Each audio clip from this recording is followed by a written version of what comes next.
जय श्री राम। सबसे पहले तो हम भगवान श्री राम को प्रणाम करते हैं कि उन्हीं की कृपा और प्रेरणा से हम रामायण जैसे महाकाव्य को आप सभी के समक्ष ला सके।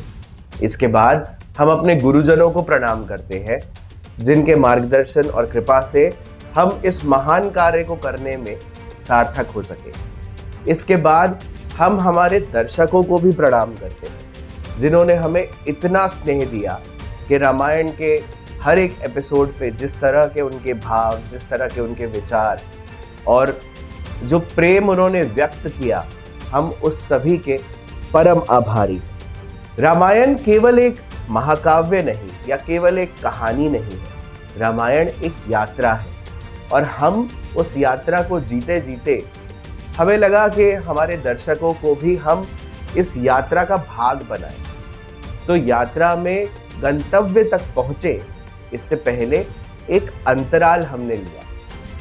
8 एपिसोड्स अब तक दर्शकों ने देखे हैं इस सीरीज के और उनके मन के भाव जो उन्होंने हमसे व्यक्त किए उसमें बहुत सारी शंकाएं, सवाल थे।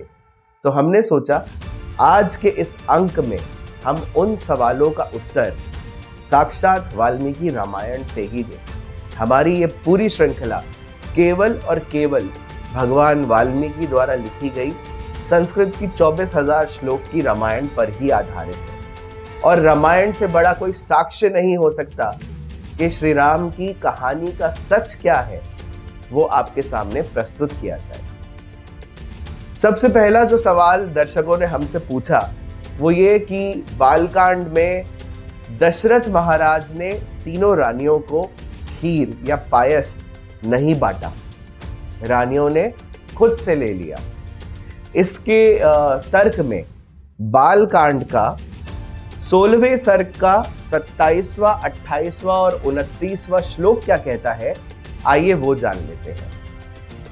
तो 27वां श्लोक ये कहता है, ऐसा कहकर नरेश ने उस समय खीर का आधा भाग महारानी कौशल्या को दे दिया, फिर बचे हुए आधे का आधा भाग रानी सुमित्रा को अर्पण किया।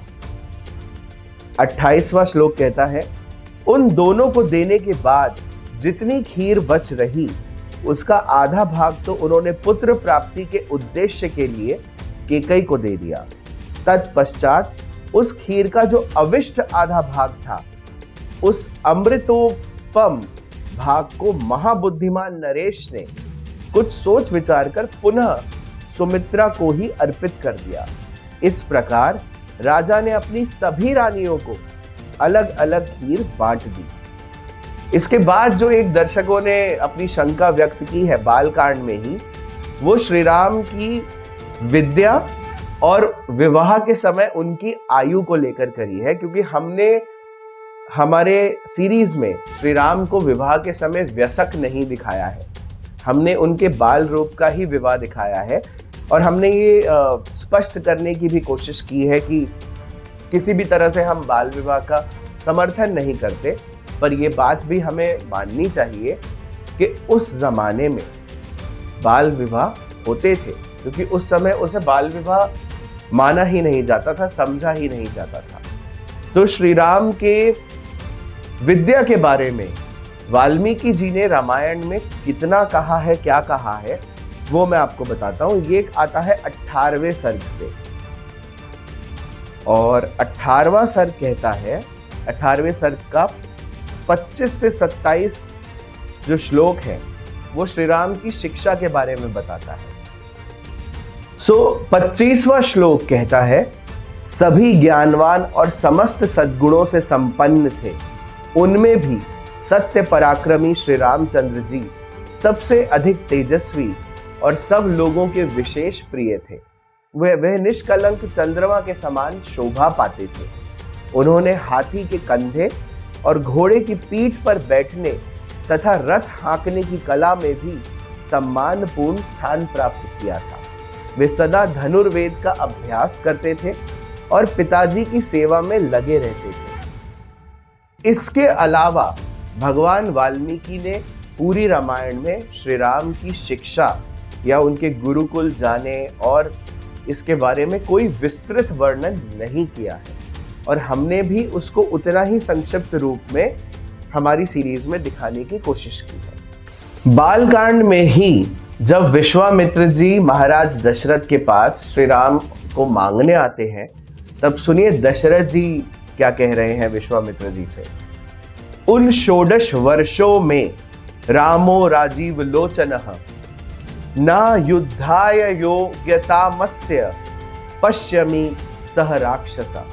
अर्थात दशरथ जी कह रहे हैं कि मेरा राम तो अभी बालक है, 16 वर्ष की आयु से भी कम का है और उसे राक्षसों से युद्ध करने का कोई अनुभव नहीं है। ये दशरथ जी विश्वामित्र जी को कहते हैं। फिर भी हम सब जानते हैं कि दशरथ जी ने श्री राम को विश्वामित्र के साथ भेजा और विश्वामित्र जी उनको मिथिला लेकर गए और वहां पे विवाह हुआ।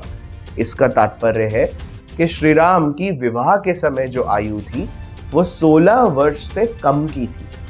टेलीविजन सीरियल्स में उनको वयस्क दिखाते हैं, उसका अलग कारण है, लेकिन हमने क्योंकि वाल्मीकि रामायण के ऊपर आधारित ही ये सीरीज बनाई है, इसलिए हमने कोशिश करी है कि हम जो सही आयु है उसके करीब ही चित्रण करने की कोशिश करें। अगर इसमें हमसे कोई त्रुटि हुई हो तो हम हमारे दर्शकों से क्षमा चाहते हैं। एक और प्रसंग आता है बालकांड में ही, अहिल्या माता के उद्धार को लेकर। दर्शक ऐसा कहते हैं कि वाल्मीकि रामायण के अनुसार श्री राम ने अहिल्या माता का उद्धार पत्थर की शिला पे चरण रख के नहीं किया। अहिल्या माता उस आश्रम में थी ही नहीं, या अलग अलग भ्रांतियां हैं। अब इस बारे में रामायण क्या कहती है, 12वें नंबर का श्लोक क्या कहता है, विश्वामित्रवच श्रुत्वा राघवः सह लक्ष्मणः विश्वामित्रां पुरस्कृत्य आश्रमं प्रवेशः। अर्थात विश्वामित्र जी का यह वचन सुनकर लक्ष्मण सहित श्री राम ने उन महर्षि को आगे करके उस आश्रम में प्रवेश किया। वहां जाकर उन्होंने देखा महासौभाग्यशालिनी अहिल्या अपनी तपस्या से दैदीप्यमान हो रही है। इस लोक के मनुष्य तथा संपूर्ण देवता और असुर भी वहां आकर उन्हें देख नहीं सकते। उनका स्वरूप दिव्य था। विधाता ने बड़े प्रयत्न से उनके अंगों का निर्माण किया था। वे मायामयी सी प्रतीत होती थी, धूम से घिरी हुई, प्रज्वलित अग्निशिखा सी जान पड़ती थी, ओले और बादलों से ढकी हुई पूर्ण चंद्रमा की प्रभा सी दिखाई देती थी तथा जल के समान दृष्टिगोचर होती थी। गौतम के शापवश श्री रामचंद्र जी का दर्शन होने से पहले तीनों लोकों में किसी भी प्राणी के लिए उनका दर्शन होना कठिन था। अर्थात वाल्मीकि जी ने यह बहुत स्पष्टता से बताया है कि जिस समय भगवान राम आश्रम में पदार्पण करते हैं, अहिल्या माता अपने श्राप से मुक्त होकर अदृश्य रूप से दृश्य रूप में उनके सामने प्रकट हो जाती है। वही हमने हमारी सीरीज में दिखाने की कोशिश की। इसके बाद दर्शकों की एक बहुत ज़्यादा जो शंका है वो ये आई कि जब वनवास के समय हमने भगवान राम, देवी सीता और लक्ष्मण जी को वल्कल वस्त्र दिखाए तो उसका रंग हमने भगवा क्यों नहीं दिखाया, या नारंगी क्यों नहीं दिखाया, पीतांबर क्यों नहीं दिखाया। देखिए, दरअसल वाल्मीकि रामायण के अनुसार भगवान राम ने वनवास के समय वल्कल वस्त्र धारण करे थे। वल्कल वस्त्र का जो मतलब होता है वो होता है पेड़ों की छाल के बने हुए कपड़े। पेड़ों की छाल न ही भगवा रंग की होती है और न ही ऐसा कोई वर्णन है कि भगवान राम ने 14 वर्षों के अपने वनवास में कहीं पर अपने वस्त्रों को वो रंगते थे, एक रंग में रंगते थे। तो जो पेड़ों की छाल का रंग है हमने वही दिखाने की कोशिश की है। अरण्य कांड के 37वें सर्ग का 6वां श्लोक क्या कहता है वो देख लेते हैं। अथ चीरम केकई स्वयं आहत्या राघवम उवच परिधात सेवा इति जन ओघे निर्पत परपा। 7वां श्लोक कहता है, सह चीरे पुरुष व्याघ्रः कैकयीह प्रतिगृहते सूक्ष्म वस्त्रम अविक्षिप्या मुनिवस्त्रम अवस्तः अथ आत्मा परिधान अर्थम सीता कौशेयवासिनी समीक्ष्य चीरम समस्त हस्ता प्रहस्ती वगुरम इव। अर्थात पुरुष सिंह श्री राम ने कैकई के हाथ से 2 चीर ले लिए और अपने महीन वस्त्र उतार कर मुनियों के से वस्त्र धारण कर लिए। इस प्रकार लक्ष्मण ने भी अपने पिता के सामने ही दोनों सुंदर वस्त्र उतार कर तपस्वियों के वल्कल वस्त्र पहन लिए। तदंतर रेशमी वस्त्र पहनने और धर्म पर दृष्टि रखने वाली धर्मज्ञा शुभ लक्षणा जनक नंदिनी सीता अपने पहनने के लिए भी चीर वस्त्र को प्रस्तुत देख उसी प्रकार डर गईं जैसे मृगी बिछे हुए जाल को देखकर भयभीत हो जाती है। वे कैकई के हाथ से 2 वल्कल वस्त्र लेकर लज्जित सी हो गई। उनके मन में बड़ा दुख हुआ और नेत्रों में आंसू भर आए। उस समय उन्होंने गंधर्वराज के समान तेजस्वी पति से इस प्रकार पूछा, नाथ, वनवासी मुनि लोग चीर कैसे बांधते हैं? यह कहकर उसे धारण करने में कुशल न होने के कारण सीता बारंबार मोह में पड़ जाती थी, भूल कर बैठती थी। और इसके बाद हम दर्शकों को यह बताना चाहते हैं कि वाल्मीकि रामायण में ये बहुत स्पष्टता से बताया गया है कि श्री राम सीता को वस्त्र धारण करना सिखाते हैं। इसके अलावा एक प्रश्न जो प्रबलता से हमारे दर्शकों ने हमसे किया है कि हमने जिस तरह का संवाद देवी सीता और लक्ष्मण जी के बीच में दिखाया, जब मारीच छद्म रूप से श्री राम की आवाज में पुकारता है और सीता व्यथित हो जाती हैं, तो वो लक्ष्मण को काफी मर्म वचन कहती हैं और दर्शकों को वो बात थोड़ी सी चुभी कि ऐसा कैसे कह सकती। लक्ष्मण, तुमने सुना तुम्हारे भैया का स्वर? वे हमें पुकार रहे हैं। अवश्य ही कोई दुर्घटना हुई है। तुम शीघ्र जाओ और संकट में फंसे अपने भैया की रक्षा करो। नहीं भाभी, ये भैया के स्वर नहीं हो सकते। आप विश्वास करें, नाग, असुर, गंधर्व, देवता तथा राक्षस मिलकर भी इंद्र के समान पराक्रमी आपके पति श्री राम का कोई अहित नहीं कर सकता। ये अवश्य कोई छल है और इस पर मैं भैया की आज्ञा से बंधा हुआ हूं, इसीलिए मैं आपको वन में अकेले छोड़कर नहीं जा सकता। लक्ष्मण, जो तुम्हारी सेवा करने योग्य है, जिसकी सेवा और रक्षा करने के लिए तुम यहाँ आए हो, यदि उसके ही प्राण संकट में है तो मेरी रक्षा करके क्या होगा? भाभी, आप संशय का त्याग करके इस निशाचरी माया को समझें। ये अवश्य कोई छल है। खरदूषण के वध के बाद हम राक्षसों के शत्रु हो गए। ये कोई छल है भाभी। लक्ष्मण, मैं समझ गई। रघुनंदन किसी भारी विपत्ति में पड़ जाए, यही तुम्हें प्रिय है ना? तुम्हारे जैसे छुपे हुए शत्रु के मन में ऐसे पापपूर्ण विचार आना कोई आश्चर्य वाली बात नहीं है। भाभी, तुम बड़े दुष्ट हो लक्ष्मण। श्री राम को अकेले वन में आते देख मुझे प्राप्त करने के लिए अपने मन के भावों को छुपाकर तुम भी अकेले वन में उनके साथ आ गए, या भरत भैया ने तुम्हें भेजा है?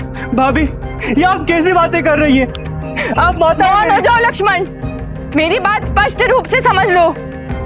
श्री राम के बिना ये जानकी इस भूतल पर अकेली जीवित नहीं रह सकती है।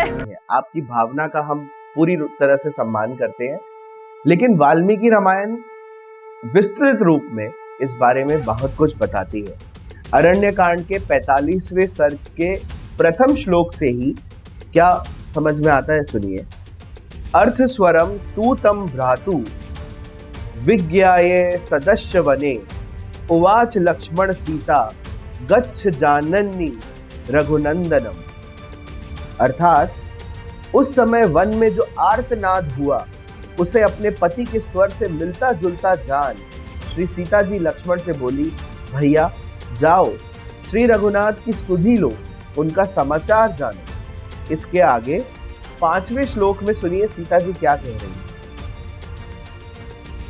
मेरे लिए तुम्हारे मन में लोभ हो गया है, निश्चय ही इसलिए तुम श्री रघुनाथ जी के पीछे नहीं जा रहे हो। मैं समझती हूँ श्री राम का संकट में पड़ना ही तुम्हें प्रिय है।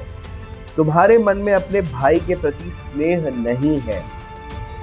आगे के श्लोक में सीता जी क्या कहती है लक्ष्मण जी को डांटते हुए, अनार्य, निर्दयी, क्रूर कर्मा, कुलंगार, मैं तुझे खूब समझती हूँ।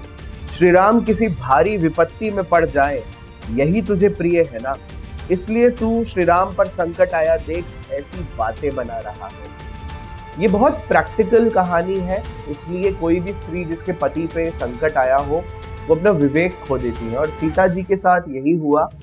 वो उस माया में फंसकर उस समय उन्होंने इस प्रकार से मर्म वचन कहे, तभी लक्ष्मण जी को श्री राम की आज्ञा का उल्लंघन करना पड़ा। फिर भी हमारे दर्शकों को हम अंत में अनेक धन्यवाद फिर से देंगे कि वो हमारे साथ बने रहे। आगे की रामायण की कड़ियाँ बहुत जल्द हम आपके सामने लेकर आएंगे। जय श्री राम।